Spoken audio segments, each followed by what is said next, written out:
Giovanni Battista Belzoni fue un hombre con una fuerza increíble y una ambición todavía más grande. Su vida nos enseña lo importante que es ser decidido y luchar por lo que nos apasiona.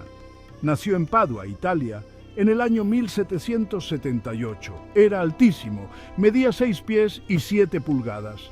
Además de ser tan alto, tenía una personalidad muy fuerte y muchísimas ganas de hacer cosas. La primera parte de la vida de Belzoni estuvo llena de aventuras y de ganas de emprender. Desde muy niño, le encantaba el mundo que le rodeaba y quería hacer algo importante en él. Se preparó para ser monje, pero sintió que quería otro camino. La vida en el monasterio, de pensar en silencio, no podía calmar sus ganas de moverse y hacer cosas. Europa, a finales del siglo XVIII, estaba muy revuelta. El continente era un hervidero de cambios políticos y sociales, y esto preparó el terreno para los propios cambios de Belzoni. Belzoni viajó muchísimo y se hizo forzudo en un circo que iba de un lugar a otro. Sus actuaciones no eran solo para enseñar su fuerza bruta, eran una demostración de su ingenio y de lo bien que se le daba el espectáculo. Dejaba al público con la boca abierta, con sus hazañas de fuerza y con inventos que funcionaban con agua. Su espíritu creativo le llevó a crear máquinas que asombraban y entretenían a la gente por toda Europa. Sin embargo, su mente curiosa quería más. La vida de artista, aunque era emocionante, no era suficiente para sus ganas de aprender. El destino quiso que Belzoni llegara a Egipto en 1815. La atracción de aquella tierra antigua, con su rica historia y monumentos llenos de misterio, fue irresistible para él. La tierra de los faraones, con sus misterios de hace miles de años, le llamaba. Era un lugar donde podía usar tanto su fuerza física como su curiosidad por saber más. Poco se imaginaba que estaba a punto de empezar un viaje que cambiaría su vida y la historia de la arqueología para siempre. Sus aventuras en Egipto le llevarían a descubrimientos que asombrarían al mundo. El nombre de Belzoni pronto sería conocido por algunos de los descubrimientos más increíbles de la historia de Egipto. Su fama como explorador y arqueólogo pionero duraría muchísimos años.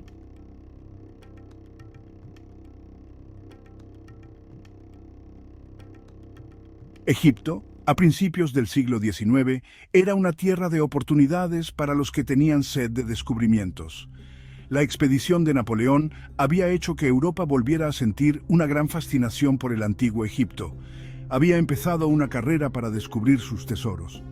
Belzoni, con su altura impresionante y su firme decisión, era perfecto para ese trabajo. Rápidamente se metió en el competitivo mundo de la búsqueda de antigüedades. Consiguió el apoyo del cónsul británico Henry Salt, quien vio el gran potencial que tenía. Su primer encargo importante fue conseguir un busto gigantesco de Ramsés II. Esta reliquia de 7 toneladas, conocida como el joven Memnón, estaba abandonada cerca del Ramesseum en Tebas. Transportar este objeto tan enorme parecía una hazaña imposible. Sin embargo, Belzoni, con sus conocimientos de ingeniería y su enorme fuerza de voluntad, no se echó para atrás.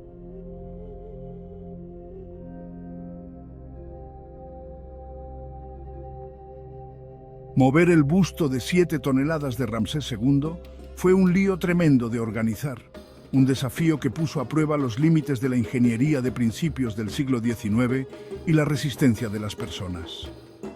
El calor achicharrante del desierto, la falta de buenos caminos y el tamaño tan grande de la estatua eran obstáculos muy difíciles.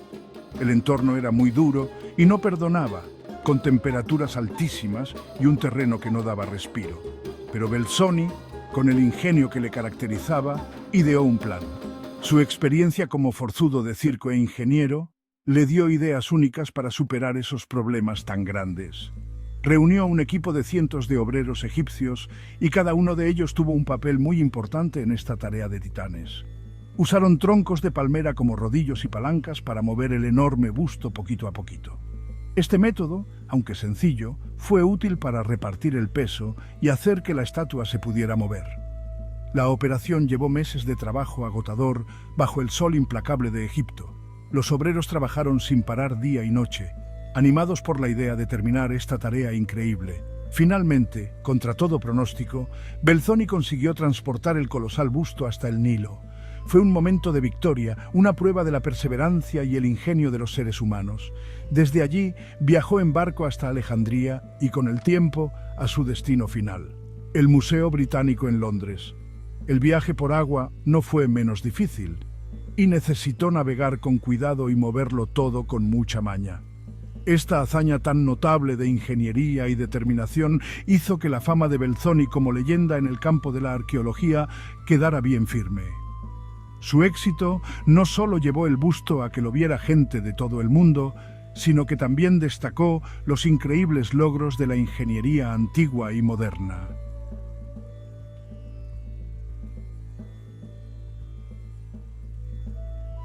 Pero las hazañas de Belzoni estaban lejos de terminar. Sus aventuras en Egipto solo acababan de empezar y estaba decidido a descubrir más de sus tesoros escondidos.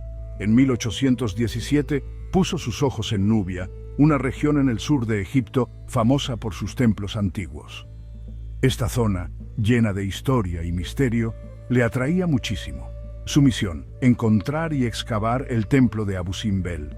Esto no era una tarea cualquiera, era una búsqueda que necesitaba tanto valor como ingenio. Se decía que este templo, tallado en un acantilado de piedra arenisca, estaba enterrado bajo las arenas del desierto. Las leyendas hablaban de su grandeza, escondida durante siglos. Guiado por las historias locales y por su propia intuición, Belzoni encontró la entrada del templo medio hundida en la arena. Fue un momento de gran alegría, pero el verdadero trabajo apenas comenzaba. La tarea de limpiar la entrada fue gigantesca. La cantidad de arena que había que quitar era impresionante. Una vez más, Belzoni reunió un equipo de trabajadores. Estos hombres, animados por la promesa de un descubrimiento, trabajaron bajo el sol abrasador. Trabajaron sin descanso, quitando toneladas de arena a mano. Cada palada los acercaba más a desvelar la antigua maravilla. Finalmente, la entrada al templo, adornada con estatuas enormes de Ramsés II, quedó al descubierto. Estas estatuas, que habían estado de guardia durante miles de años, eran un espectáculo digno de ver. El descubrimiento de Abu Simbel por Belzoni fue una sensación. La noticia del hallazgo se extendió rápidamente y capturó la imaginación de personas de todo el mundo. Ofreció al mundo una mirada a la grandeza y el poder de la antigua civilización egipcia. El templo de Abu Simbel se convirtió en un símbolo del legado duradero del pasado de Egipto.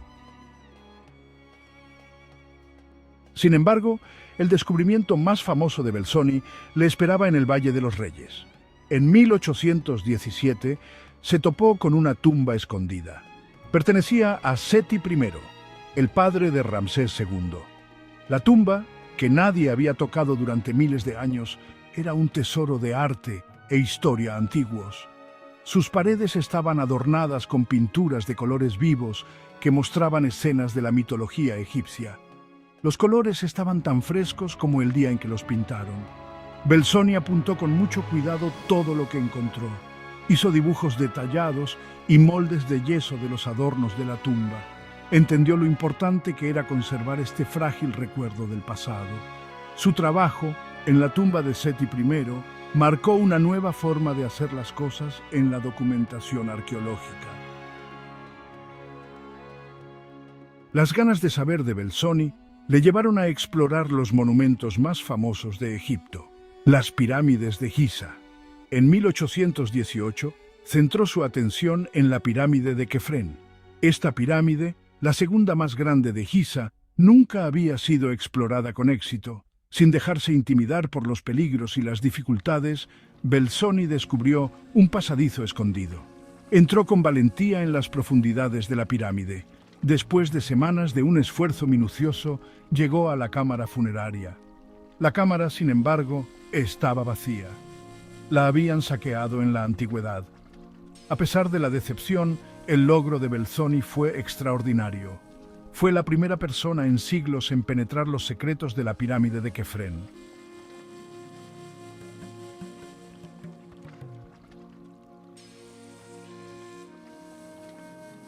Las aventuras de Belzoni no se limitaron a Egipto. Exploró la antigua ciudad de Tebas, buscando el oasis perdido de Siwa. Se aventuró en el corazón del desierto del Sáhara.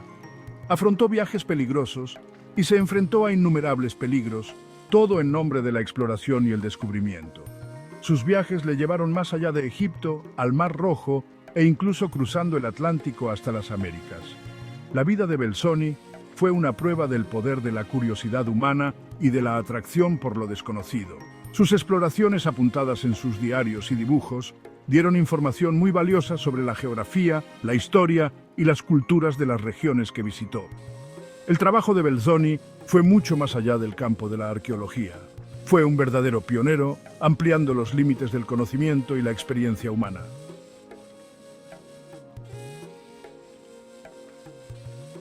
Trágicamente, la vida aventurera de Belzoni terminó demasiado pronto.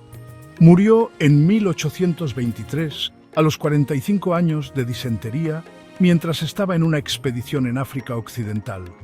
A pesar de su muerte temprana, Giovanni Belzoni dejó una huella imborrable en el mundo. Sus descubrimientos en Egipto fascinaron a la gente. Sacó a la luz algunos de los tesoros más emblemáticos del antiguo Egipto. La manera tan cuidadosa en que apuntó sus hallazgos estableció una nueva forma de trabajar en la arqueología.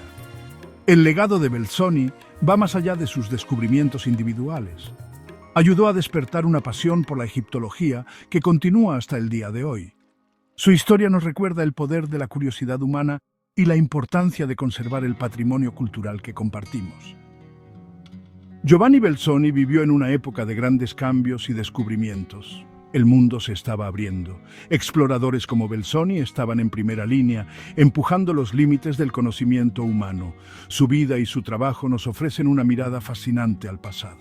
Nos recuerdan la importancia de la exploración, la emoción del descubrimiento y el poder duradero de la curiosidad humana. La historia de Belzoni es una prueba de la atracción eterna del antiguo Egipto. Es una tierra de misterio y maravilla. Sigue cautivándonos e inspirándonos siglos después de que Belzoni pisara por primera vez sus tierras. Su legado sigue vivo, no solo en los museos que albergan sus descubrimientos, sino en los corazones y las mentes de todos los que se sienten atraídos por los misterios del pasado.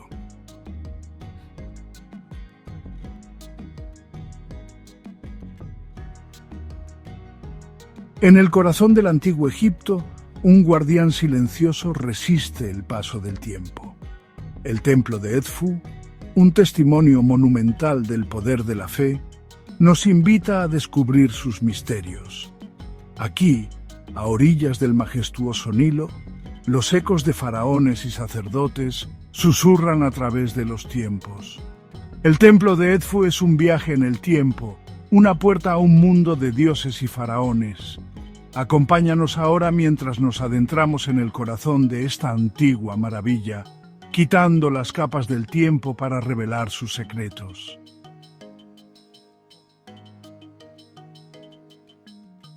Mirad, el templo de Edfu está en un sitio genial, en la orilla oeste del río Nilo. Este río tan enorme, que era como el corazón de Egipto, no era solo un río para navegar, era mucho más. Cada año el Nilo crecía. Se sabía cuándo iba a pasar y traía mucha vida. La gente pensaba que era un regalo de los dioses. Los antiguos egipcios creían que sus faraones eran como unos ayudantes especiales de los dioses que hablaban con ellos por la gente. Y el templo de Edfu era uno de esos templos, un lugar súper importante para rezar y honrar al dios Horus, ese que tenía cabeza de halcón.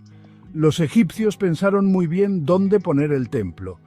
Querían que estuviera justo alineado con cosas importantes que se veían en el cielo, como las estrellas o el sol en ciertos momentos.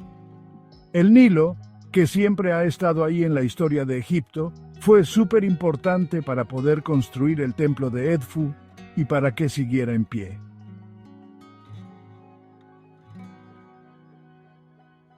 La historia del templo de Edfu comienza con los ecos de las conquistas de Alejandro Magno. Después de su muerte, el reino tolemaico, una dinastía de origen griego, llegó a gobernar Egipto. La construcción comenzó en el 237 a.C., durante el reinado de Ptolomeo III, Evergetes I. Este período marcó una fascinante mezcla de culturas que se ve en la arquitectura del templo, mezclando el diseño egipcio con influencias helenísticas.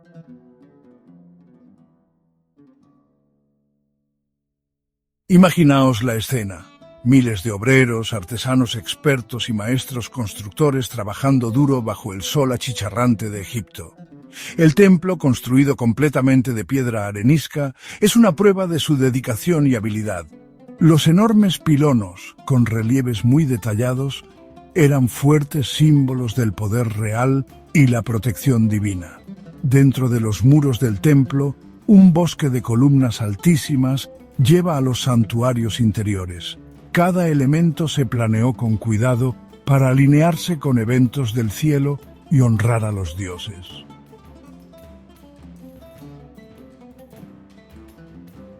Mientras la dinastía ptolemaica llegaba a su fin y el imperio romano surgía, las arenas del tiempo empezaron a enterrar el templo de Edfu.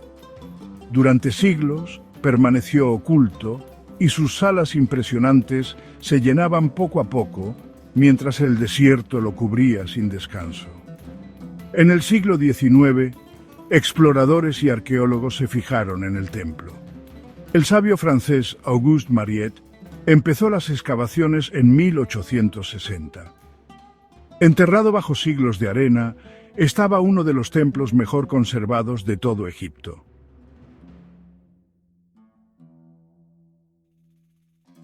El templo de Edfu es un testimonio de uno de los dioses más queridos del antiguo Egipto, Horus, el dios con cabeza de halcón. Horus representaba la realeza, la protección, el cielo y el sol. Los egipcios creían que Horus, con su vista aguda, podía ver todo lo que pasaba en la tierra. Estar dentro del templo de Edfu es estar en la presencia de Horus. Cada columna, cada talla, cada inscripción susurra historias de su poder y bondad.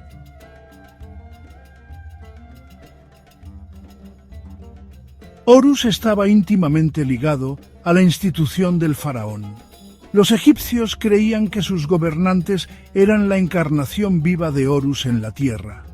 Las paredes del templo están decoradas con escenas de Horus derrotando a sus enemigos, sobre todo a Set, el dios del caos. Estas representaciones servían como un recordatorio poderoso de que Horus, y por extensión el faraón, era el protector de Egipto. La protección de Horus se extendía más allá del faraón para abarcar todo Egipto.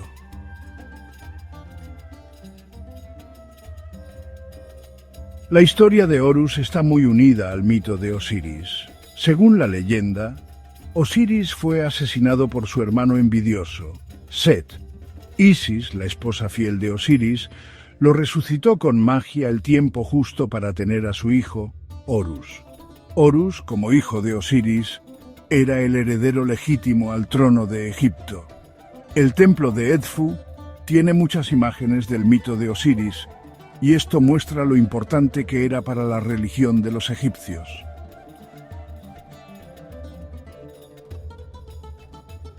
El templo de Edfu latía con vida. Sus ritmos se mezclaban con el Nilo y el baile en el cielo del sol y las estrellas. Este era un calendario sagrado grabado en piedra que marcaba cómo pasaba el tiempo con fiestas y rituales muy preparados. Una de las fiestas más importantes que se celebraba en Edfu era la ceremonia anual de la Buena Unión. Esta gran fiesta incluía una procesión de sacerdotes que llevaban estatuas sagradas de Horus desde Edfu hasta el templo de Hathor en Dendera.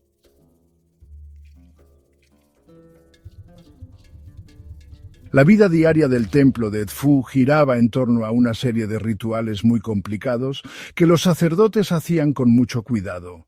Se creía que estos rituales eran muy importantes para que a Egipto le fuera bien siempre. Los rituales muchas veces eran para presentar ofrendas a los dioses. Podían ser regalos sencillos como comida y bebida o cosas más preparadas. Los sacerdotes también se encargaban de cuidar el templo, de que estuviera limpio y de arreglarlo si algo se rompía.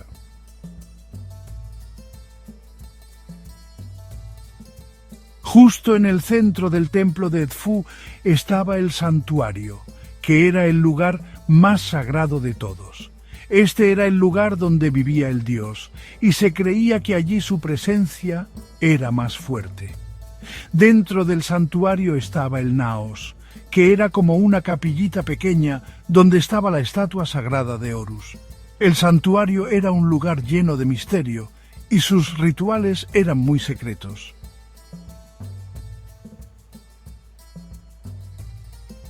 Los muros del templo de Edfu susurran sobre la lucha épica de Horus contra la oscuridad. El mito de Horus y Set. Set, que representa el caos, asesina a su hermano Osiris, el dios del inframundo. De esta tragedia surge Horus, decidido a vengar a su padre y devolver el equilibrio al universo. Su pelea es una batalla cósmica por el alma misma de Egipto. Cada imagen de Horus victorioso refuerza el mensaje de esperanza, que incluso frente a la oscuridad, la luz al final ganará.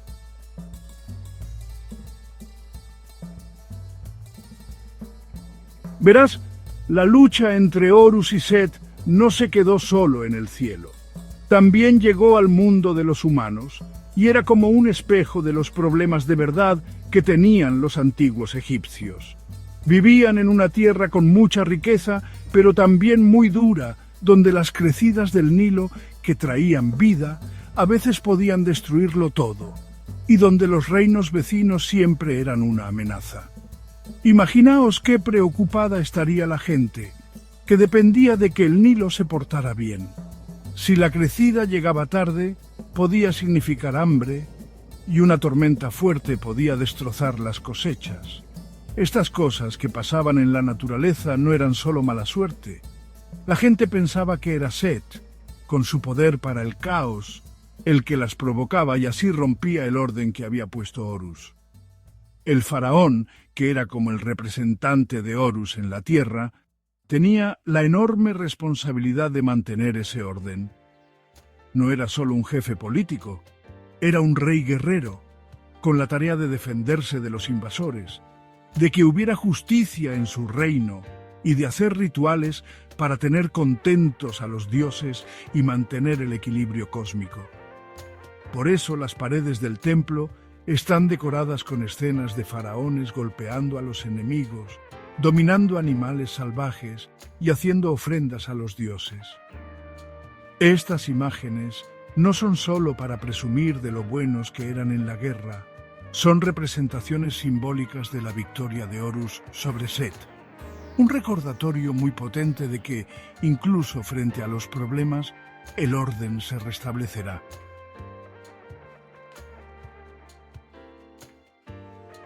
El mito de Horus y Set no termina en un conflicto sin fin, verás. Termina con una solución que gusta a todos, una que a los antiguos egipcios les llegó muy adentro y que sigue siendo importante para nosotros hoy en día. Después de una lucha muy larga, que muchas veces se cuenta con muchos detalles dentro de las partes más escondidas del templo de Edfu, Horus gana. Imagina qué alivio sintió todo el mundo. La sensación de que se hacía justicia cuando Horus, con su fuerza y su astucia, vence a Set, acabando con el desorden y devolviendo a su padre al lugar que le correspondía en el mundo de los muertos. Esta victoria no fue solo algo bueno para él, fue como si todo el universo volviera a empezar bien y confirmaba la idea de que el orden siempre ganaría. Pero la historia no termina ahí. Horus, demostrando que era bueno y sabio, no intenta acabar con Set para siempre. Él sabe que un poco de desorden hace falta para que se creen cosas nuevas, para que haya cambios, incluso para que la vida y la muerte sigan su curso. En lugar de eso, domina a Set, lo ata y lo mete dentro del orden del universo. Esto de meterlo dentro dice mucho de cómo los antiguos egipcios entendían el mundo. Ellos sabían que la vida no era todo blanco o negro, o solo bueno contra malo, sino que se trataba de equilibrio, de encontrar la paz entre las cosas que son diferentes y se oponen.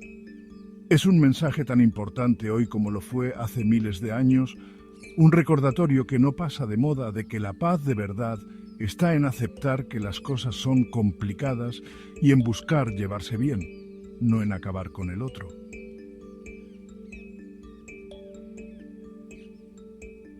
El templo de Edfu es como un enorme rompecabezas, con sus paredes llenas de historias, relatos del pasado y textos religiosos.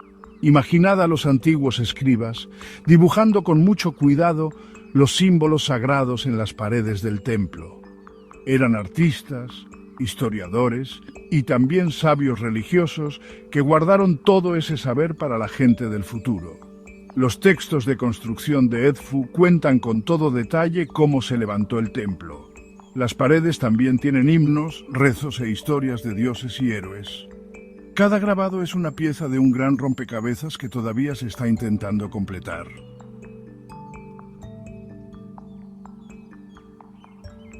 Durante miles de años, el río Nilo, que es como la vida de Egipto, llegaba justo hasta la puerta del templo de Edfu. Imaginaos las barcas y la gente que venía de lejos. Cuánta actividad había en el aire. El Nilo era muy importante para el templo. Era como un símbolo de vida y de que todo se renueva. Pero con el paso de los siglos, el río Nilo se fue moviendo un poquito hacia el este. Así que ahora, el templo de Edfu está tierra adentro, bastante lejos del río. Este cambio fue muy lento, tanto que casi ni te dabas cuenta de que estaba pasando. Hoy en día, el Nilo corre lejos del templo, y esa orilla que tenía antes ya es solo un recuerdo. Pero bueno, los campos fértiles que hay alrededor de Edfu todavía ayudan a que la gente de la zona pueda vivir. Lo que nos dejó el Nilo sigue ahí. Es como un hilo que nos une con el pasado. Este cambio del Nilo nos hace pensar que hasta las cosas más grandes, como los monumentos, no están ahí para siempre. Nos enseña cómo la relación entre las personas y la naturaleza siempre está cambiando. El templo de Edfu sigue en pie, mostrándonos lo ingeniosas que eran las personas y cómo el pasado siempre tiene algo que nos atrae.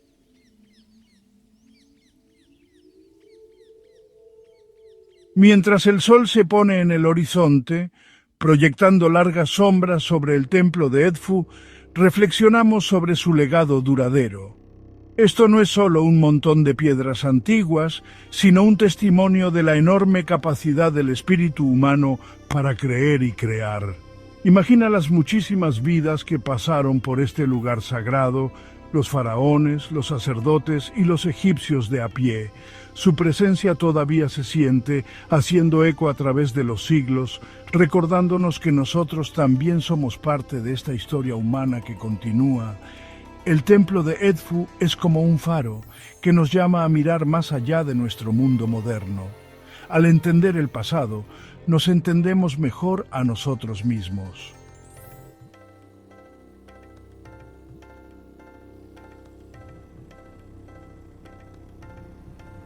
Bienvenidos a Alejandría, una ciudad llena de historia y leyenda.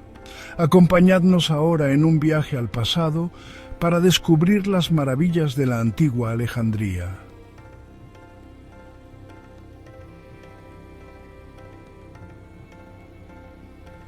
En el 331 a.C., Alejandro Magno fundó Alejandría cerca del antiguo asentamiento egipcio de Racotis.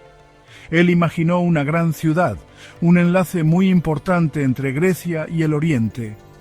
Alejandría se diseñó con calles en forma de cuadrícula, decorada con edificios y monumentos muy bonitos.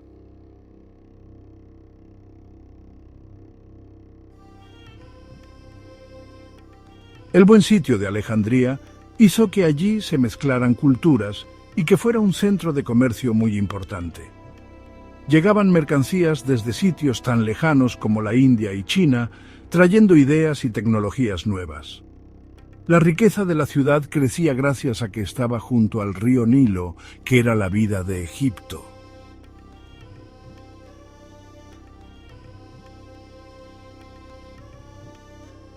Alejandría creció muy rápido hasta ser la ciudad más importante del mundo helenístico.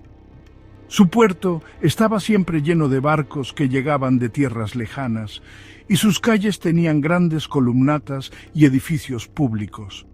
La ciudad se convirtió en un crisol de culturas e idiomas, creando una sociedad llena de vida y muy activa.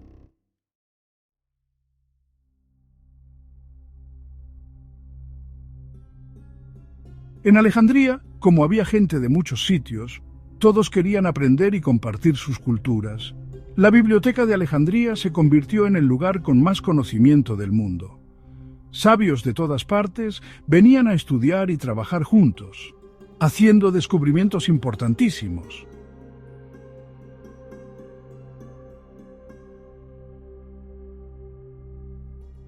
Clave para la prosperidad de Alejandría fue su papel como centro vital del comercio internacional. Barcos cargados de mercancías desde la India y China llegaban al puerto de Alejandría. La llegada de riqueza gracias al comercio transformó a Alejandría en una ciudad de un esplendor sin igual.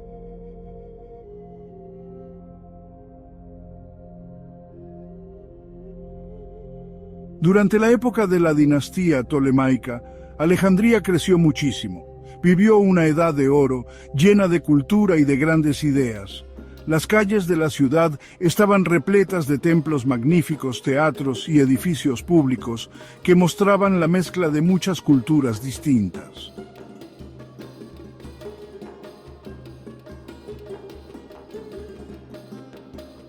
La gran biblioteca, encargada por Ptolomeo I Sóter, era un sitio donde se guardaba todo el saber.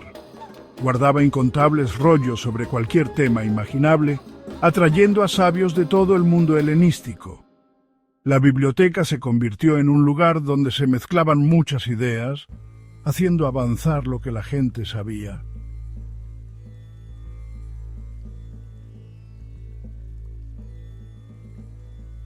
Los ptolomeos hicieron de Alejandría un lugar estupendo para los sabios, dándoles un buen sueldo y un sitio donde vivir.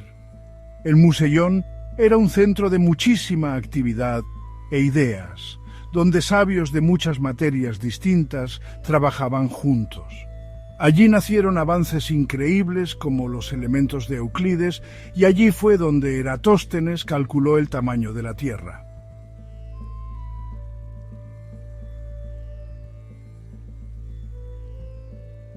La búsqueda del saber estaba muy ligada a la identidad de Alejandría.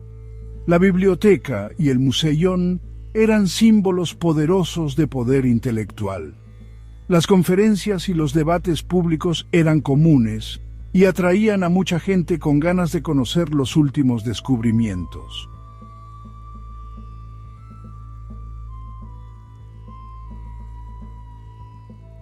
Aunque la gran biblioteca al final tuvo un final trágico, su legado nos sigue inspirando hoy en día. La influencia de la biblioteca se puede ver en las muchísimas bibliotecas y centros de investigación de todo el mundo. Alejandría es una ciudad llena de vida, una mezcla de historia antigua y vida moderna.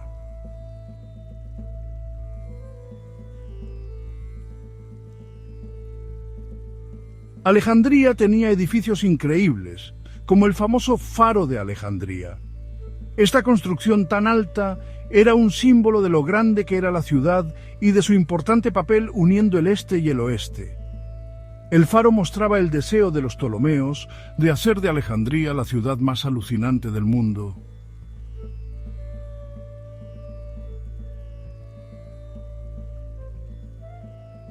La construcción del faro fue una obra gigantesca, una prueba de la ingeniería de la época. Se levantaba en 3 pisos diferentes, y dentro tenía almacenes, habitaciones y una gran hoguera en lo más alto. La luz del faro, que se veía desde muy lejos, ayudaba a los barcos a llegar seguros al puerto de Alejandría.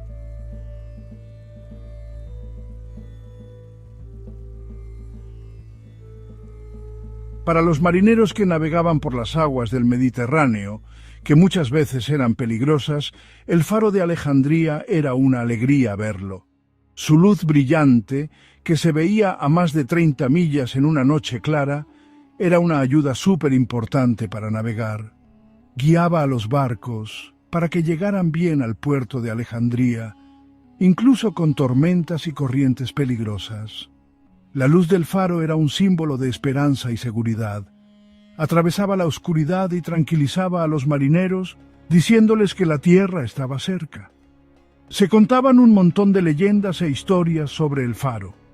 Y es que era impresionante verlo y además era importantísimo para los barcos. Algunas historias decían que arriba, en el faro, había un espejo gigante tan potente que podía prender fuego a los barcos enemigos. Otras contaban en voz baja que tenía una piedra mágica que hacía la luz más fuerte, tanto que se veía desde cientos de millas. Pero el faro fue mucho más para Alejandría que solo una ayuda para los barcos. Se convirtió en el símbolo de la ciudad. Demostraba su riqueza, lo buenos que eran con la tecnología y el papel tan importante que tenía Alejandría en el mundo antiguo. Para la gente de Alejandría, el faro era un orgullo muy grande. Era como una señal que veían todos los días y que les recordaba que su ciudad era la más importante.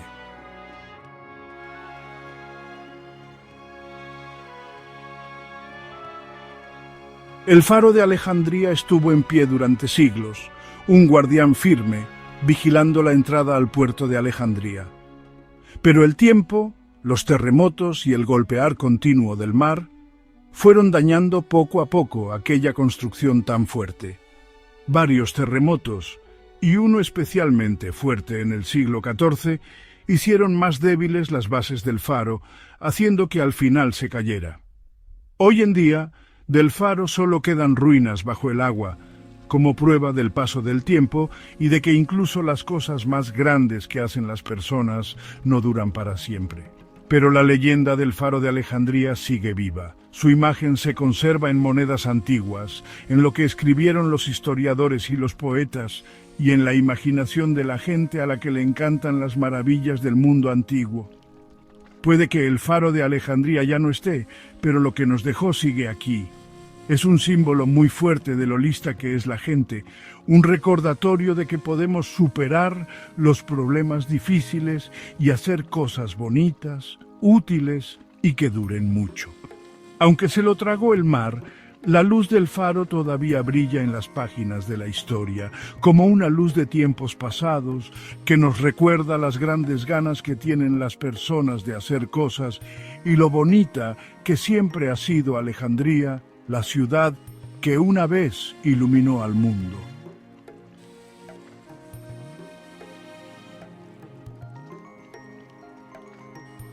Alejandría, con su lugar estratégico como un puente entre Oriente y Occidente, se convirtió en un canal muy importante para que se extendiera la cultura griega por todo el mundo mediterráneo y más allá.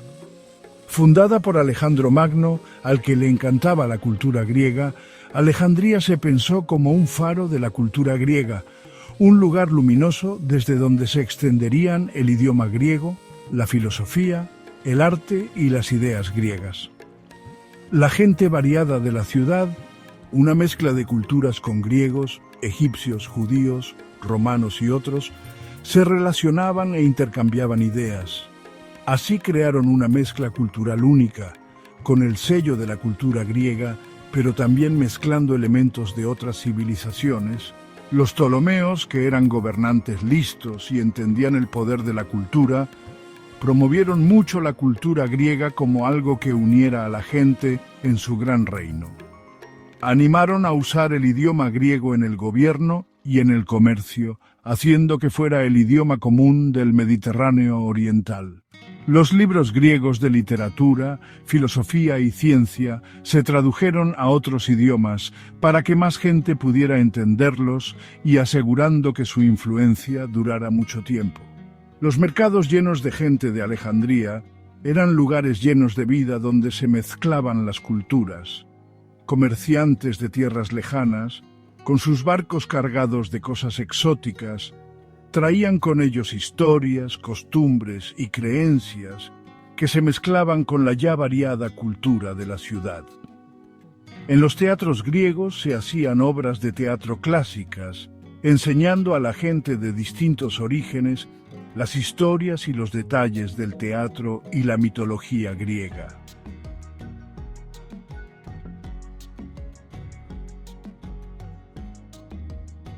La influencia del helenismo, que se extendió desde Alejandría, llegó mucho más allá de las murallas de la ciudad, dejando una huella imborrable en el panorama cultural del Mediterráneo y más allá.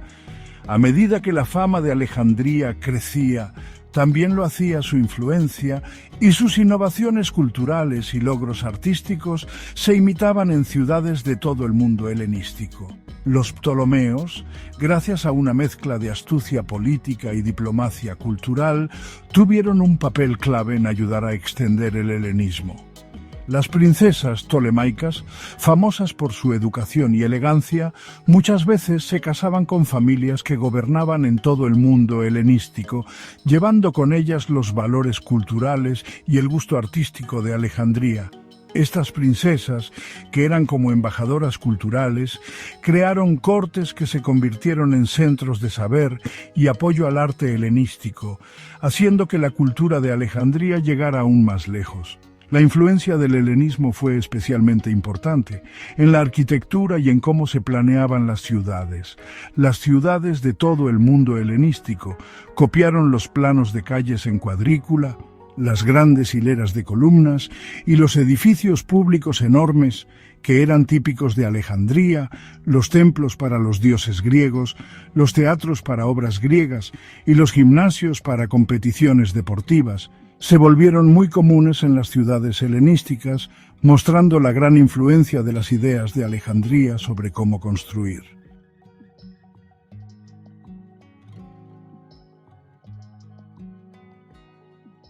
El helenismo, al extenderse desde Alejandría, no era algo fijo o de una sola pieza, más bien era una fuerza viva que se adaptaba y cambiaba al encontrarse con otras culturas y costumbres.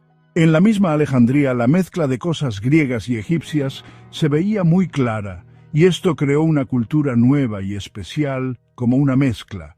Los Ptolomeos, aunque impulsaban el helenismo, también sabían que era importante respetar las costumbres y creencias egipcias. Usaron títulos egipcios, participaban en las ceremonias religiosas egipcias e incluso se mostraban como faraones a la gente egipcia que gobernaban. Esta forma práctica de mezclar culturas ayudó a que hubiera respeto y que se mezclaran las cosas, permitiendo que las costumbres griegas y egipcias pudieran estar juntas e incluso mezclarse de formas muy interesantes. La mezcla de dibujos y adornos artísticos griegos y egipcios se ve en muchísimas cosas antiguas de aquella época. Las estatuas de los dioses griegos muchas veces tenían detalles del arte egipcio, y las costumbres egipcias para los entierros se cambiaron un poco para incluir también lo que los griegos pensaban sobre la vida después de la muerte.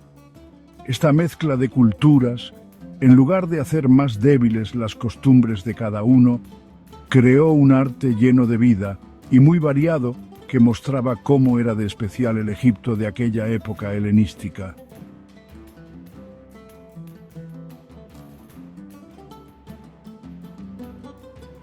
Alejandría, como centro de cultura helenística, tuvo mucha influencia durante la época romana y más allá. La ciudad siguió siendo un centro vital de comercio, saber e intercambio cultural.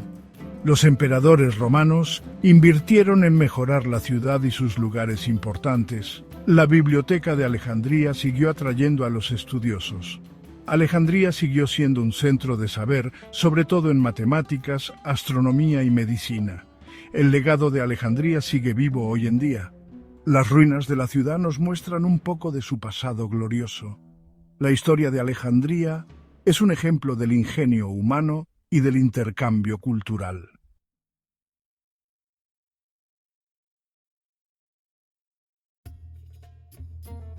Alejandría, que una vez fue un faro de la civilización helenística, hoy es un testimonio de la ambición humana y la sed de conocimiento. Aunque el tiempo la haya dañado, el legado de la ciudad perdura y está muy presente en la civilización occidental. Los ecos de su pasado glorioso resuenan en nuestro arte, arquitectura y literatura. Desde que la fundó Alejandro Magno hasta su época de esplendor con los Ptolomeos, Alejandría brilló como un faro de conocimiento. Sus calles, que antes estaban llenas de sabios y comerciantes, ahora pueden tener la marca de los siglos, pero el espíritu de innovación sigue inspirando. La gran biblioteca de Alejandría, aunque se perdió, sigue siendo un símbolo de la búsqueda del conocimiento. Los sabios que trabajaron mucho dentro de sus muros pusieron las bases para muchísimos descubrimientos. Aunque sus papiros se hicieron ceniza, su legado sigue vivo en las universidades y bibliotecas. La historia de Alejandría nos recuerda que ni siquiera las grandes civilizaciones pueden escapar al paso del tiempo, pero también es una prueba del poder duradero de las ideas y del intercambio cultural. Mientras vivimos nuestros propios tiempos, podemos inspirarnos en el legado de Alejandría, recordándonos que la curiosidad y el conocimiento pueden iluminar el mundo. Imagina que navegas por las aguas tranquilas del lago Nasser en el sur de Egipto. Allí, el ambiente sereno te envuelve y te hace sentir como si el tiempo no pasara. El sol baña el paisaje con una luz cálida y dorada. Crea sombras largas y un juego de colores muy bonito en la superficie del agua. Mientras te deslizas por el lago, algo grandioso aparece en el horizonte. Poco a poco, se va viendo mejor a lo lejos. Un templo de piedra arenisca, con sus enormes columnas que parecen tocar el cielo. Es como un recuerdo de una época pasada que nos cuenta lo grandes que eran las antiguas civilizaciones. Este es el templo de Calabsha. Es una construcción muy bonita que ha visto pasar la historia durante más de 2000 años y ahí sigue, orgulloso junto al lago. El templo de Calabsha estaba antes en Bab al-Calabsha. Era uno de los templos más grandes e impresionantes de Nubia. Demuestra lo bien que construían sus creadores. Nubia era una región antigua que iba desde el sur de Egipto hasta el norte de Sudán.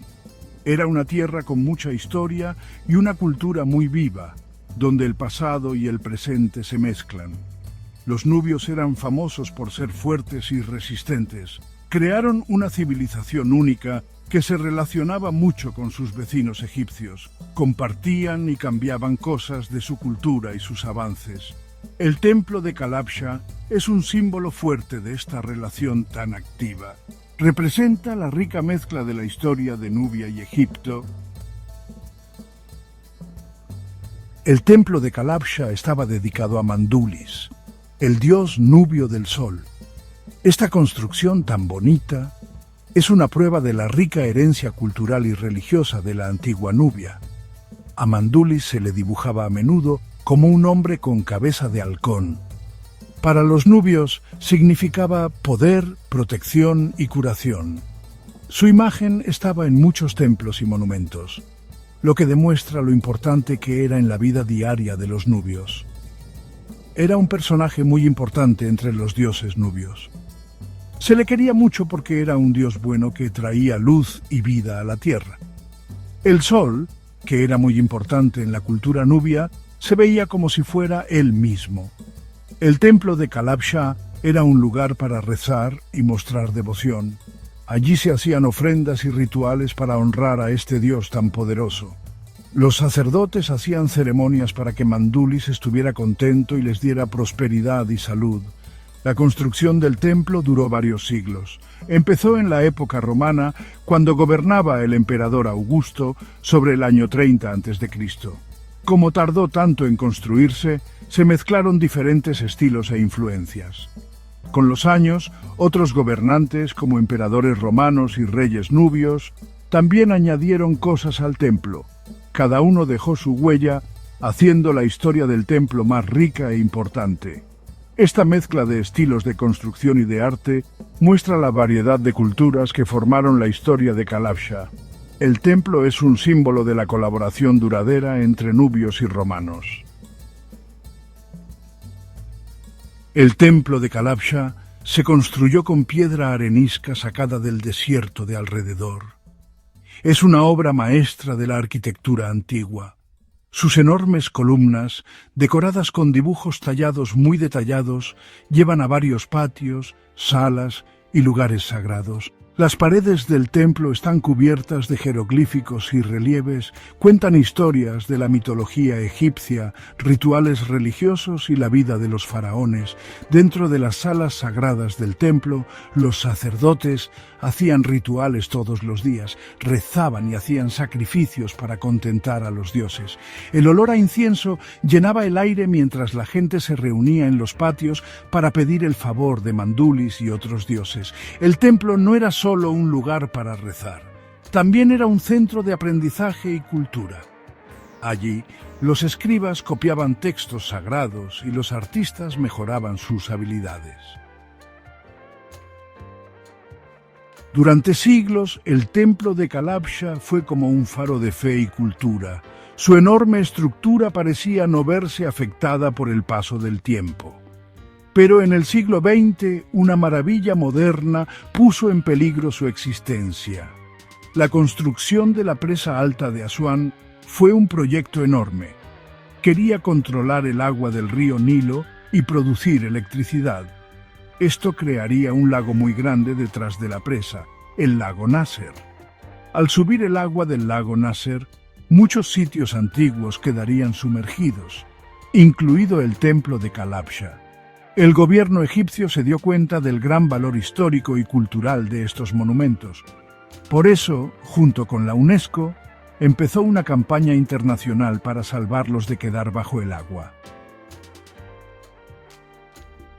Sección 5. Un esfuerzo mundial. El rescate de Kalabsha. La campaña internacional para salvar los monumentos de Nubia empezó en 1960.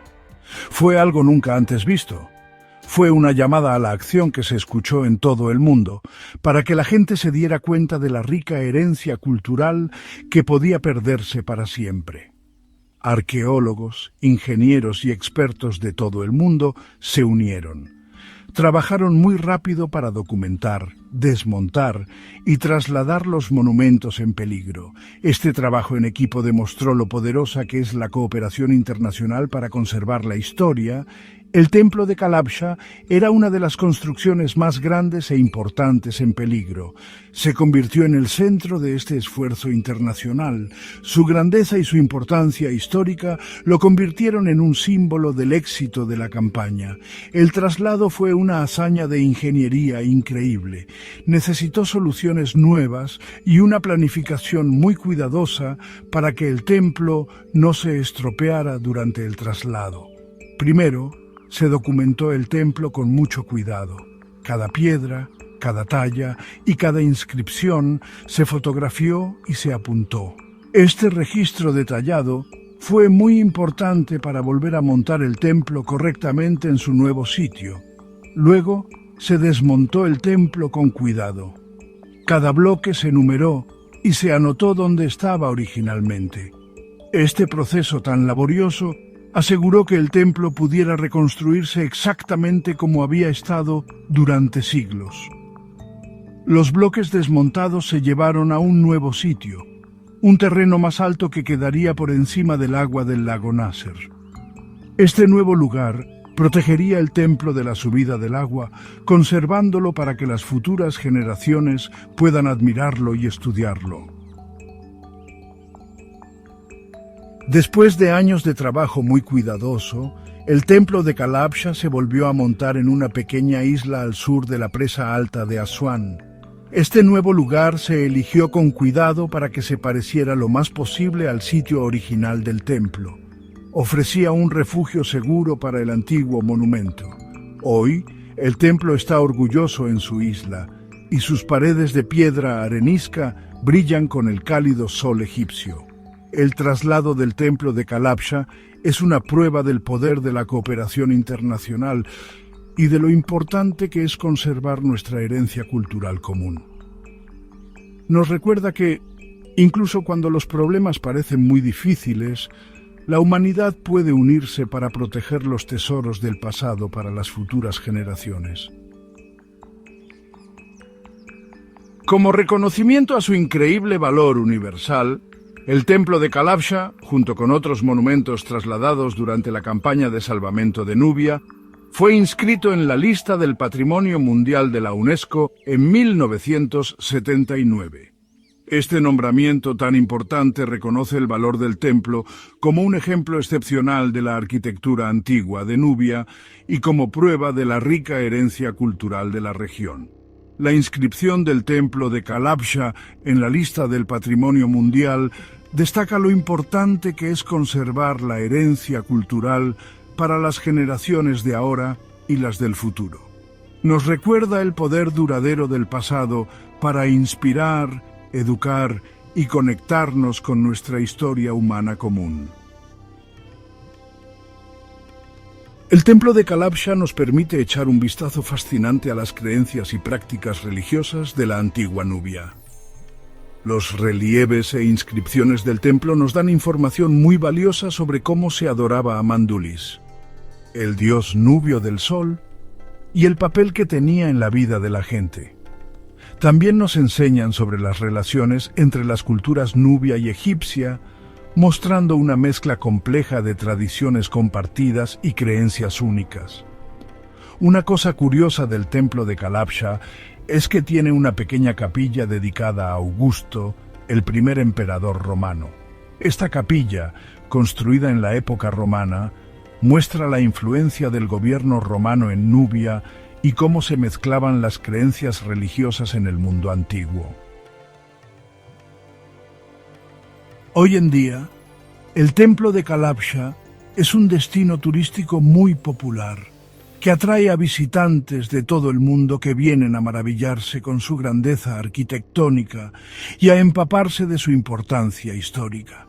Mientras exploras los patios y las salas del templo, deja que tu imaginación te lleve atrás en el tiempo, a una época de faraones, dioses y rituales antiguos. El templo de Kalabsha es más que un simple monumento.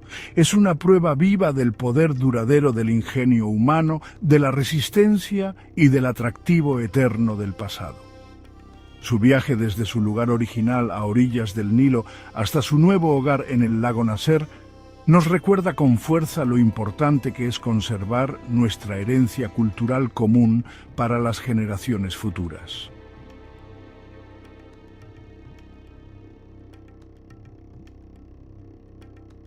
El antiguo Egipto, una tierra de faraones, pirámides y reinas poderosas. Entre ellas destaca Nefertari. Fue la gran esposa real de Ramsés II, su nombre resuena a través del tiempo. Se la considera una de las reinas más importantes de Egipto. Su reinado marcó una época de enorme crecimiento cultural y arquitectónico. Su legado está unido al de su esposo. Tuvo un papel muy importante en la historia del antiguo Egipto. Su historia es una de poder, belleza y misterio. Vamos a descubrir los misterios sobre sus orígenes, su historia y veremos las maravillas de arquitectura hechas para ella. Acompáñanos en este viaje mientras descubrimos la historia de Nefertari, una historia que sigue llamando nuestra atención muchos siglos después. Nefertari, un nombre que evoca belleza, poder y misterio. En el antiguo idioma egipcio, su nombre tiene un significado muy profundo. Se traduce como compañera hermosa o quizás de forma más interesante, la más hermosa de todas. Este nombre no era solo un título, reflejaba la presencia que Nefertari tenía, que era muy atractiva. Hablaba de su alta posición como la gran esposa real de Ramsés II. Su nombre fue elegido con mucho cuidado, quería mostrar lo importante que era ella. También destacaba el papel que tenía en la corte real. Los egipcios creían en el poder de los nombres, creían que un nombre podía influir en el destino de una persona. Por eso, el nombre de Nefertari nos dice que su vida estaba destinada a la belleza, a tener influencia y a ser grandiosa. Su nombre sonaba fuerte en los lugares donde se tomaban las decisiones importantes. Servía para recordar siempre el gran legado que dejó.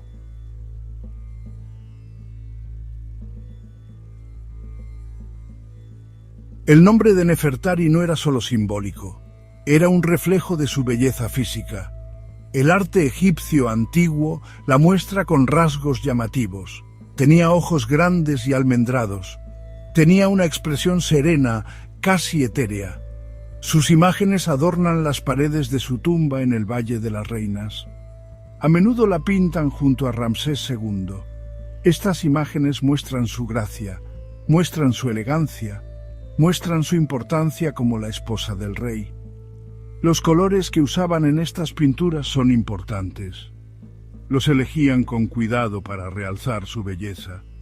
Muchas veces la muestran con ojos oscuros, pintados con col. Estas imágenes son una prueba de la presencia fascinante de Nefertari. Nos ayudan a entender por qué su nombre se convirtió en sinónimo de la belleza misma.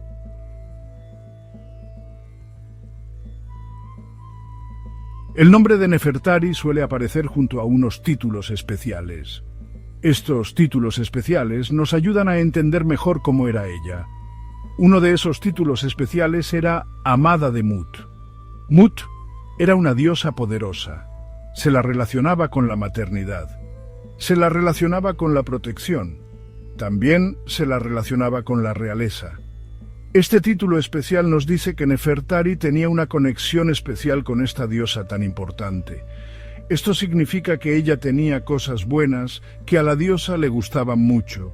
Estas cualidades podían ser su elegancia, su bondad y su inteligencia. El título Amada de Mut también nos muestra que Nefertari era muy religiosa. Destaca su papel como un puente entre el faraón y los dioses. Este papel era muy importante para mantener el orden, y también para que el reino tuviera riqueza y le fuera bien.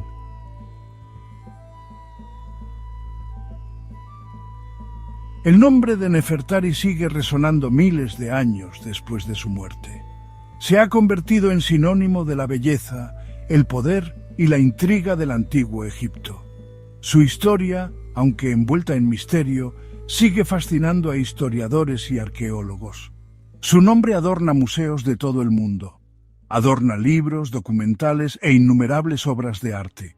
El legado de Nefertari va mucho más allá del antiguo Egipto. Se ha convertido en un símbolo de poder y gracia femeninos. Su historia sirve como recordatorio del encanto eterno del antiguo Egipto. Nos recuerda a las mujeres poderosas que dieron forma a esta civilización. El nombre de Nefertari quedará grabado para siempre en la historia.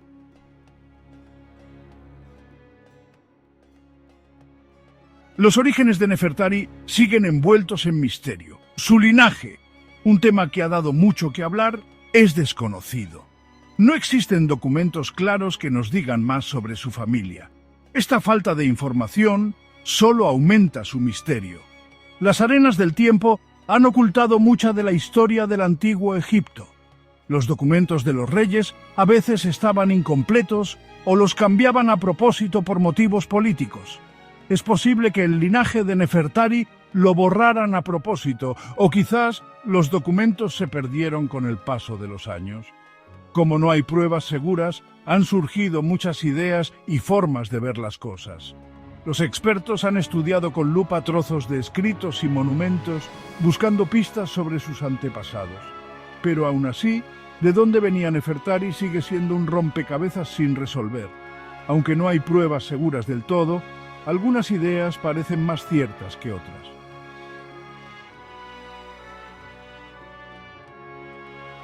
Algunos expertos creen que Nefertari venía de una familia noble. Esta idea se basa en su alta posición y en lo grande y bonita que era su tumba. Es poco probable que una mujer de familia humilde hubiera recibido tantos honores. Que se casara con Ramsés II también apoya esta idea. Ramsés II, que era muy ambicioso y quería tener mucho poder, seguro que buscó una esposa de familia noble. Una esposa que pudiera aumentar su propio prestigio y hacer que la gente lo viera como un rey de verdad. Lo lujosa que era su tumba nos dice que era una mujer con mucho dinero y poder. Aunque no se sabe exactamente de qué familia venía, las pruebas indican que era una mujer que nació con muchas ventajas. Una mujer que tenía mucha influencia, mucho más allá de las paredes del Palacio Real.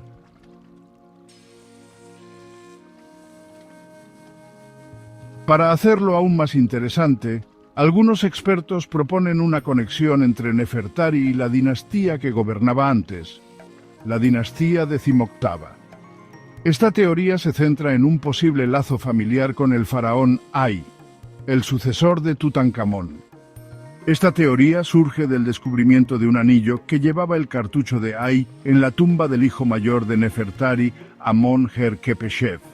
Aunque esto no confirma que fueran familia directa, sí que da una pista de una posible conexión. Quizás Nefertari era familia lejana de Ay o de su esposa. Esta posible conexión con la dinastía decimoctava es muy intrigante. Sugiere que venía de una familia con mucho poder, llena de intrigas y con la herencia de algunos de los gobernantes más famosos de Egipto. Pero, como no hay pruebas seguras, esta teoría sigue siendo solo una suposición. Es una pieza del rompecabezas que quizás nunca lleguemos a entender del todo.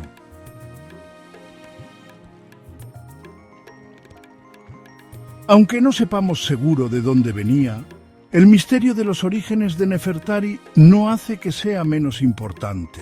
Al contrario, eso le da todavía más encanto. Ella es una prueba de que el antiguo Egipto siempre ha tenido el poder de fascinarnos y hacernos soñar. Lo que ella nos dejó va más allá de su familia. Fue una reina con mucho poder, fue una esposa muy fiel, apoyó mucho a los artistas y el arte. Dejó una huella tan importante en la historia de Egipto que nunca se olvidará. El misterio de dónde venía solo hace que su historia sea todavía más especial. Nos recuerda que en la historia no todo es siempre blanco o negro.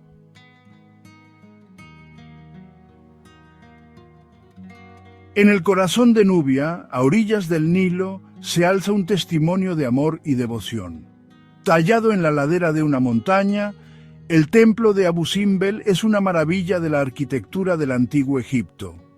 Rinde homenaje a Ramsés II y a su gran esposa real, Nefertari. El templo más pequeño está dedicado a Nefertari y a la diosa Hathor. Esta dedicatoria destaca la importancia y la influencia de Nefertari.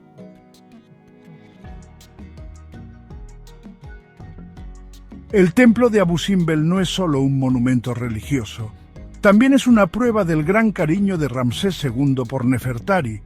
Las inscripciones dentro del templo declaran su amor por ella de forma muy clara. Una inscripción dice: «Mi amor es único, nadie puede igualarla, porque es la mujer más bella que existe. Solo con pasar, me ha robado el corazón». Las estatuas colosales de Nefertari que adornan la fachada del templo son otra señal de su importancia. Estas estatuas, igual de grandes que las del propio Ramsés II, la muestran llevando la doble corona del Alto y Bajo Egipto. Esto significa que era reina y que gobernaba junto a su esposo. Dentro del templo, las paredes están decoradas con pinturas vibrantes que muestran escenas de la vida de Nefertari. Estas imágenes nos dejan ver un poco cómo era la vida de una reina que era poderosa y muy querida.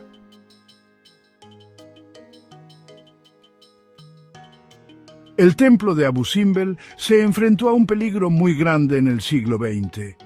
La construcción de la gran presa de Asuán puso todo el complejo en peligro de quedar hundido bajo las aguas del lago Nasser, que no paraban de subir.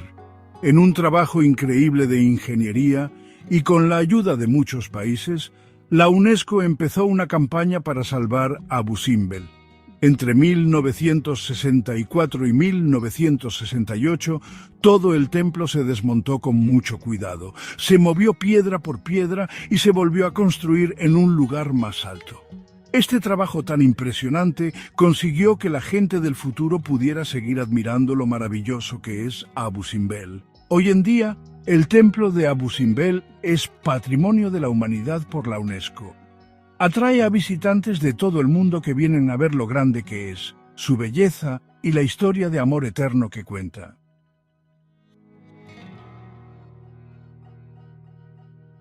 En el Valle de las Reinas se encuentra una tumba tan impresionante como la reina que alberga. Este es el lugar de descanso final de Nefertari, la gran esposa real de Ramsés II. A diferencia de otras tumbas, la de Nefertari permaneció bastante intacta durante siglos, ofrece una mirada única a las creencias y rituales del antiguo Egipto. Las pinturas llenas de color dan vida a la tumba, Cada detalle habla del gran respeto que se le tenía a Nefertari, demuestra el amor y la devoción de Ramsés II.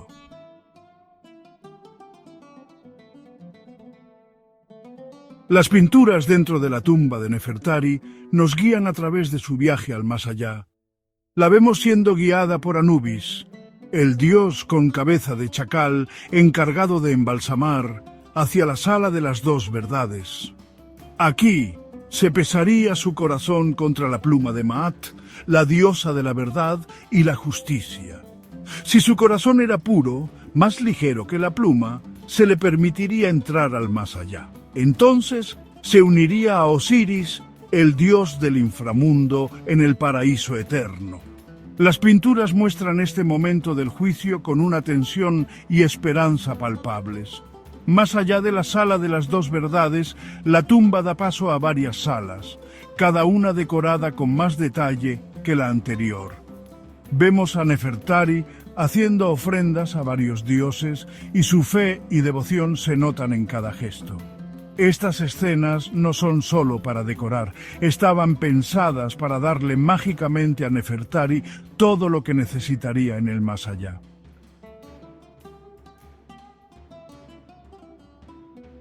¡Qué pena! Pero la tumba de Nefertari, con lo magnífica que era, no pudo proteger sus restos del paso del tiempo ni de los ladrones que vieron la oportunidad.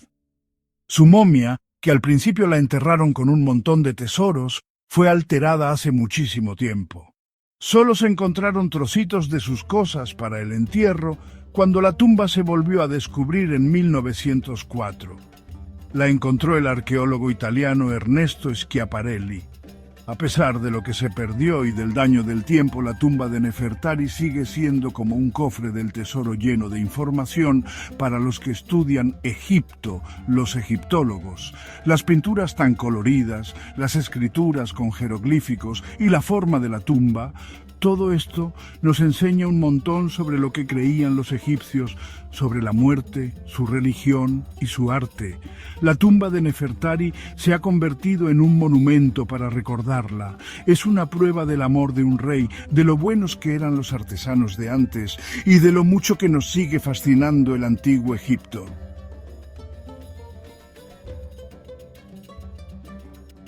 Sección 1.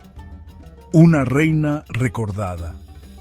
La historia de Nefertari comenzó en la noche de los tiempos, con sus orígenes perdidos en las arenas de la historia. Llegó a ser una de las reinas más famosas del antiguo Egipto. Su nombre, unido a la belleza, la elegancia y el poder, resuena a través de los milenios. Como la gran esposa real de Ramsés II, ella jugó un papel muy importante en cómo fue su reinado.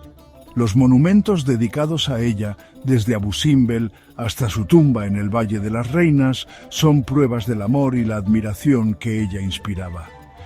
Estas construcciones nos dejan ver un poquito de la riqueza y lo grande que fue su época. Nefertari fue una mujer importante. Las inscripciones de su tumba hablan de su inteligencia, su buen corazón y su cariño.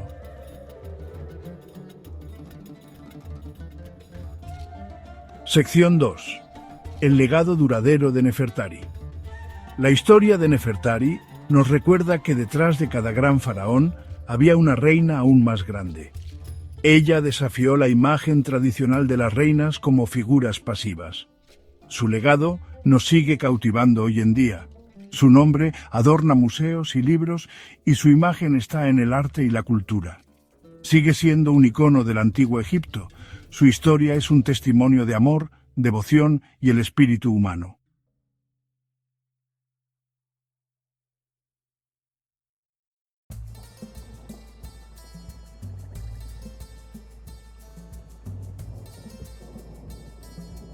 Oro, un símbolo de poder, pureza y vida eterna. Desde tiempos inmemoriales ha cautivado a civilizaciones de todo el mundo. Desde las arenas soleadas del antiguo Egipto hasta las ciudades bulliciosas de hoy, el oro siempre ha fascinado de forma irresistible. Su brillo y su rareza lo han convertido en el mayor símbolo de riqueza y prestigio. Para los antiguos egipcios el oro estaba muy unido a sus creencias. sus rituales y su propia forma de ver el universo. En la tierra de los faraones, donde el sol abrasador caía sobre las fértiles orillas del Nilo, el oro fluía como la sangre vital de una civilización poderosa. Desde las imponentes pirámides hasta los amuletos más humildes, el oro estaba por todas partes, un testimonio del legado duradero de Egipto. Acompañadnos ahora, mientras nos embarcamos en un viaje fascinante a través del tiempo. Nuestro viaje empieza en las minas, donde la búsqueda de este metal precioso marcó el destino de una nación.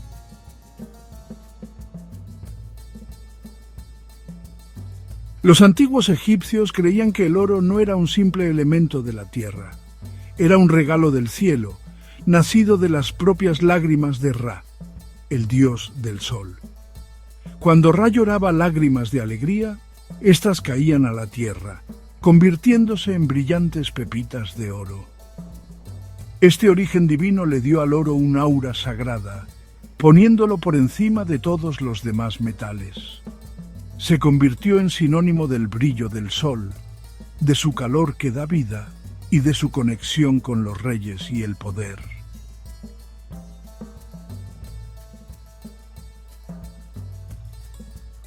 Para conseguir este metal divino, los antiguos egipcios hacían viajes muy largos y difíciles a los rincones más lejanos de su imperio.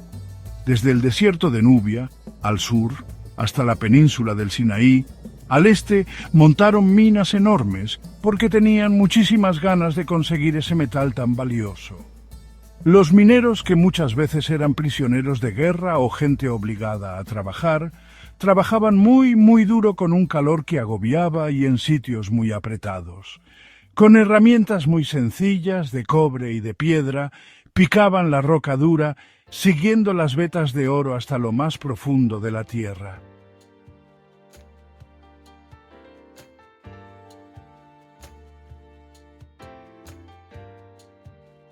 El mineral que sacaban, que era una mezcla de roca y metal valioso, después lo llevaban, muchas veces a lomos de burros o en barco por el río Nilo, a los sitios donde lo fundían. Allí unos artesanos muy hábiles usaban técnicas ingeniosas para separar el oro de las impurezas. Usaban hornos con carbón vegetal para calentar el mineral a temperaturas muy altas. Así, el oro se derretía y lo podían recoger. Este trabajo tan duro daba como resultado el metal valioso que luego adornaría los templos, las tumbas y los cuerpos de los faraones. El oro, para los antiguos egipcios, era mucho más que algo valioso. No era solo un símbolo de riqueza o poder, sino algo divino, muy conectado con lo que eran sus dioses. Lo llamaban la carne de los dioses, algo del cielo que se podía tocar aquí en la tierra. Esta idea estaba en toda su vida religiosa, desde los templos grandes hasta los amuletos más pequeños.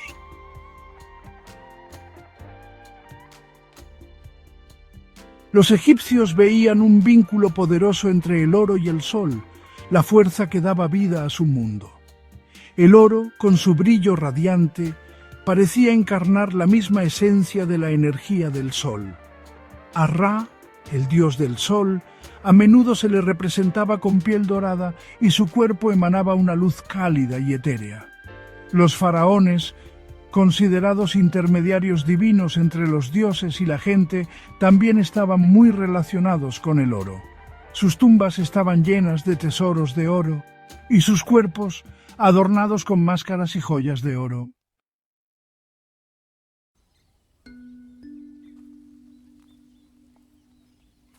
El oro era muy importante en los rituales de entierro tan especiales de los egipcios. Los amuletos de oro, que muchas veces tenían dibujos de dioses protectores o símbolos sagrados, se ponían en las tumbas. Su objetivo era espantar a los malos espíritus y ayudar a que el viaje al otro mundo fuera seguro. Los egipcios creían que los muertos tenían que llevar adornos de oro para que los dioses los reconocieran en la otra vida. Esta creencia hizo que se crearan objetos funerarios preciosos, desde joyas hechas con mucho cuidado hasta sarcófagos muy elaborados, todos llenos de oro.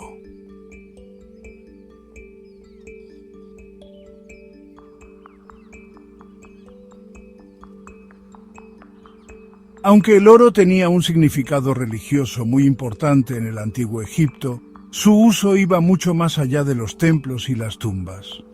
Para la élite, el oro era un símbolo de su estatus que estaba por todas partes, adornando de todo, desde los muebles y los carros hasta la ropa y las joyas. Los egipcios ricos se adornaban con collares, anillos y pendientes de oro muy elaborados, mostrando su riqueza y su gusto refinado. Los artesanos transformaban el oro en objetos preciosos, tanto grandes como pequeños y personales.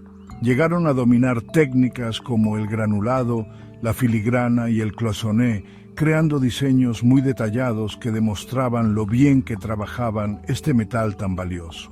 Incluso para la gente del pueblo, el oro tenía un atractivo especial.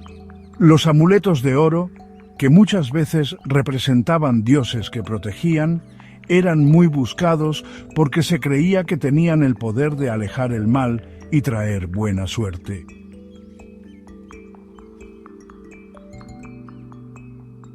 Pero el uso más lujoso e impresionante del oro se reservaba para los propios dioses y para los faraones, que eran como sus representantes aquí en la tierra. Los templos, que se hacían para honrar a los dioses, se adornaban con cantidades enormes de oro y así se convertían en lugares muy brillantes que mostraban mucha riqueza y fe. Las paredes brillaban con pan de oro, las estatuas de los dioses relucían con los rayos del sol, e incluso las cosas más normales, como los cuencos para las ofrendas y los quemadores de incienso, muchas veces se hacían con este metal tan valioso. Los egipcios creían que al adornar sus templos con oro, estaban creando una casa adecuada para los dioses, un lugar que mereciera su presencia divina. Los faraones, a los que veían como dioses vivos, también estaban muy unidos al oro. Sus tumbas, que eran construcciones muy grandes hechas para asegurar que llegaran bien al más allá, eran como cofres del tesoro de verdad, llenas de cantidades de oro que ni te imaginas. La abundancia de oro enterrado con los faraones servía para varias cosas. Era un símbolo poderoso de su poder y estatus que demostraba su riqueza y su derecho divino a gobernar, incluso en la muerte. Se creía que el oro podía transformar las cosas.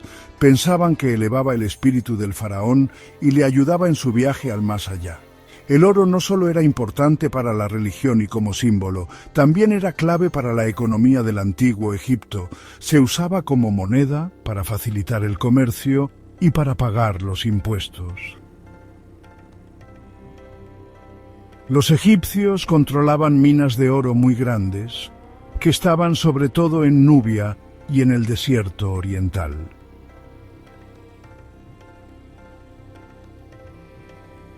El encanto del oro se extendía mucho más allá de las fronteras del antiguo Egipto.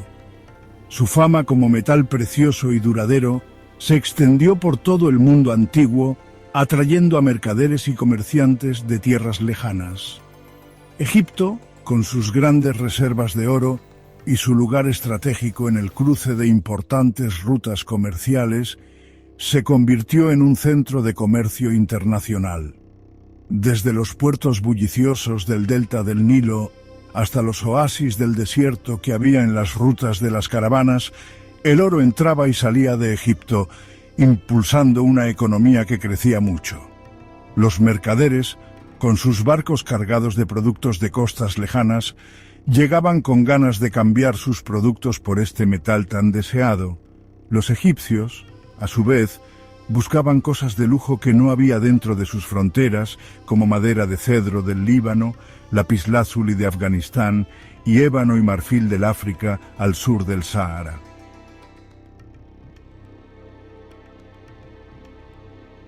Los antiguos egipcios establecieron importantes relaciones comerciales con la tierra de Punt, situada junto al Mar Rojo o en el Cuerno de África.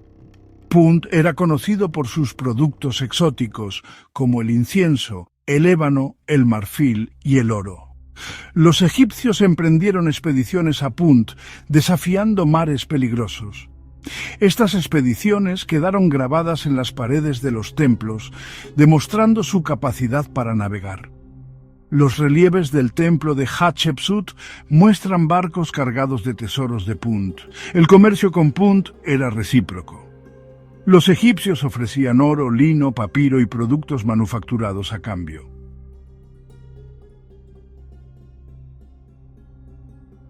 El oro, además de ser una mercancía importante, también sirvió como una herramienta muy poderosa para la diplomacia en el antiguo Egipto. Los faraones, que querían mantener relaciones de paz con sus vecinos o proteger sus fronteras de posibles peligros, muchas veces utilizaban el oro como regalo diplomático. Estos regalos, que se presentaban con mucha ceremonia y acompañados de grandes declaraciones de amistad y buena voluntad, servían para fortalecer las alianzas y frenar las agresiones. Los egipcios también usaban el oro para asegurarse el acceso a recursos vitales, como la madera de los bosques de cedro del Líbano o la turquesa de la península del Sinaí. Al ofrecer pagos generosos en oro, los egipcios aseguraban un suministro constante de estos materiales esenciales que eran cruciales para sus proyectos de construcción, la fabricación de barcos y la creación de artículos de lujo. El flujo de oro, tanto el que entraba como el que salía de Egipto, impulsado por el comercio, la diplomacia y las conquistas, tuvo un impacto muy grande en el mundo antiguo.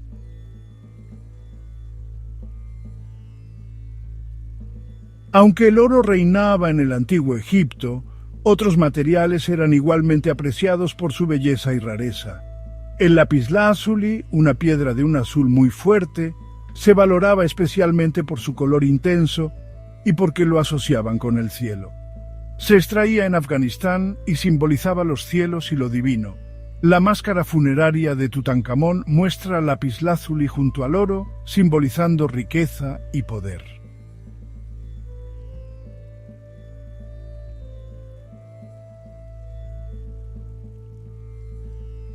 La turquesa, una piedra de un color azul verdoso muy vivo, se sacaba de minas en la península del Sinaí y otras zonas muy secas. Su color, que recuerda al agua y a las plantas, era un símbolo de fertilidad, de que las cosas vuelven a nacer y de protección. La turquesa se usaba en amuletos y joyas porque la gente creía que tenía poderes mágicos. La obsidiana, que es un vidrio que viene de los volcanes, era un símbolo tanto del caos como de la protección. Como tenía los bordes muy afilados, era perfecta para hacer herramientas y armas. Los artesanos, que eran muy hábiles, convertían estas piedras y materiales en objetos preciosos. Estas piedras hicieron que el arte del antiguo Egipto tuviera muchas más formas de expresarse.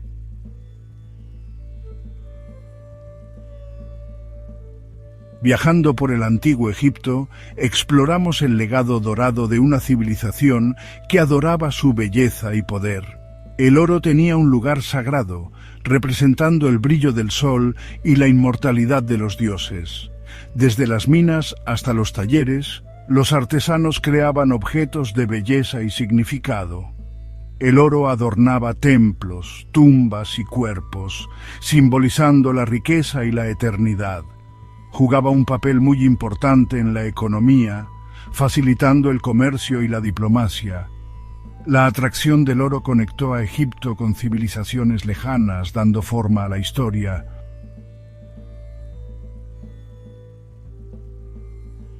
El legado de la fascinación del antiguo Egipto por el oro sigue resonando hoy en día. Los impresionantes objetos encontrados en sus tumbas, que se conservaron miles de años gracias al clima seco del desierto, todavía nos dejan con la boca abierta. Nos permiten echar un vistazo a una civilización que apreciaba la belleza, el trabajo de los artesanos y el poder que no se acaba de este metal tan valioso. Al admirar los tesoros de oro del antiguo Egipto, recordamos la atracción que los humanos siempre hemos sentido por este valioso metal. En todas las culturas y a lo largo de la historia, el oro ha sido un símbolo de riqueza, poder, belleza y de los dioses. Ha adornado nuestros cuerpos, los lugares donde rezamos y nuestras cosas más queridas. Los antiguos egipcios, que respetaban tantísimo el oro, nos enseñan algo especial sobre por qué este valioso metal nos sigue gustando tanto. Nos recuerdan que, además de lo que vale en dinero, el oro significa algo mucho más importante. Muestra nuestros sueños de belleza, de cosas que duren para siempre y de estar conectados con algo más grande que nosotros mismos.